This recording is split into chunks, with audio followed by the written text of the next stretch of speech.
Hey everyone, it's Pat from Pat's Music, and today we're checking out how to play D minor 7.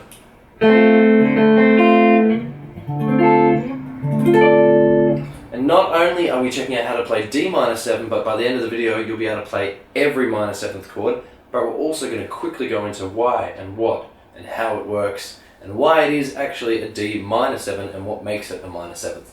That's what we're going to be checking out, guys, okay? So the only little bit of theory that you need to know, and again, if this is too confusing or you're not sure, head to patdavmusic.com. All the theory videos will be explained in much more detail, but we're just going to quickly press over, right? So when it means minor 7th, what does that mean? Well, minor means that it's going to be a minor chord or a sad sounding chord. It's a bit of a sadder sounding chord, okay? So it's a sadder sounding chord as opposed to a major, which sounds nice and happy. So minor, first part is D, so you know it's a chord, a D chord. Then minor, you know it's a sad sounding D chord. And 7th means that you've got a minor 7th or a flat 7th, right? So if you do know about major 7ths, you just go a semitone further back. If you ever want to work out what the note is for a D minor 7th chord, or for any minor 7th chord, if you want to work out what that minor 7th degree or note is, just go to the root note. So D minor 7th, the root is D. So 5th fret on the 5th string, right? Now, D minor 7th, it's got a flattened 7th. So what that means is you move back a tone, or you move back 2 frets from the root note. So if we move from the 5th fret, we go back to the 3rd fret. And C. C is the minor 7th degree in D minor 7, right? But that works for every minor 7th chord. You just go back 2 frets or a tone. So with D minor 7, the notes are D, F, A, and C. So I'm going to show you a beginning method, an intermediate, and an advanced, but by the end of the video you're going to be able to play every minor 7th chord, so definitely stick around, guys. Let's just dive straight into it, okay? So we're going to take the normal D minor chord shape that maybe you guys know already, and we're going to alter it so it makes it a D minor 7th. Okay, so all you want to do is you want to have the open 4th string. That's our D note, right? Then you want your first finger on the 2nd fret of the 3rd string. Then you want your first finger lying down on the 1st fret of the 2nd string and the 1st fret of the 1st string. So you've got this sound. So you've got your all-important D note there, the open string. Then you've got the F as well, which is the minor 3rd sound.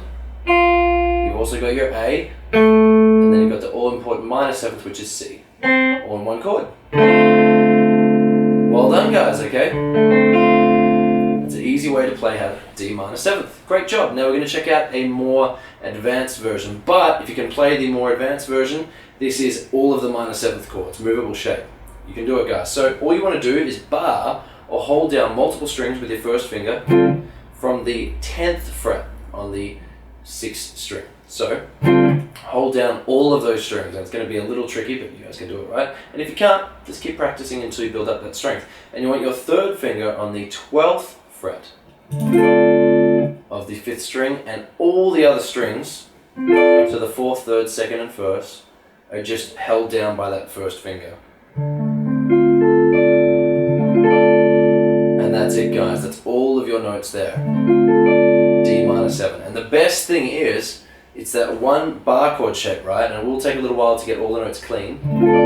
But it's only D minor 7th because we're on the 10th fret. If you move it back 2 frets to C, to the 8th fret, you've got C minor 7. Move it back a fret, B minor 7. 2 frets, you've got A minor 7. So one chord shape and you have all of the minor 7th chords. Good job, guys. And now we're going to check out the last movable bar chord shape, and this is more of the advanced method, okay? So good luck. So it sounds like this. Right? Very dreamy, a little bit sad there. So how you want to do it is you want to bar again on the 5th fret of the 5th string. Then you want to come in on with your 3rd finger on the 7th fret of the 4th string. Right? Then you want the 3rd string, you want that still to be held down with your 1st finger on the 5th fret there, right? Then you want your 2nd finger, and this is the all-important minor 3rd, you want your 2nd finger held down on the 6th fret of the 2nd string, and your 5th degree, the A note, is going to be held down again by your 1st finger on the 5th fret. So it sounds like this.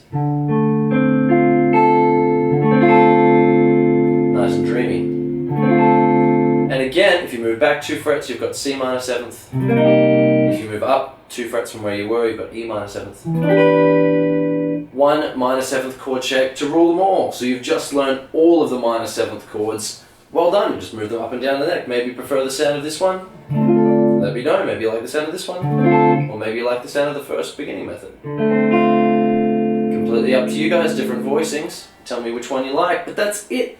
Again, if you weren't sure about the theory, head over to Pat David Music, but basically, minor means it's a sad sounding chord, and 7th means you're using the 7th degree. When you put minor and 7th together, it means basically using a flattened 7th. So from your root note, which is D, move back 2 frets and you've got your 7th degree, C. So the notes in the chord were D, flat 3rd, which is F, you've got a perfect 5th, which is A, and you've got a flattened 7th, which is C, D, F, A, C. Great job, guys. Thank you again for watching. If you did like the effort, definitely click like down below. I'll see you all again.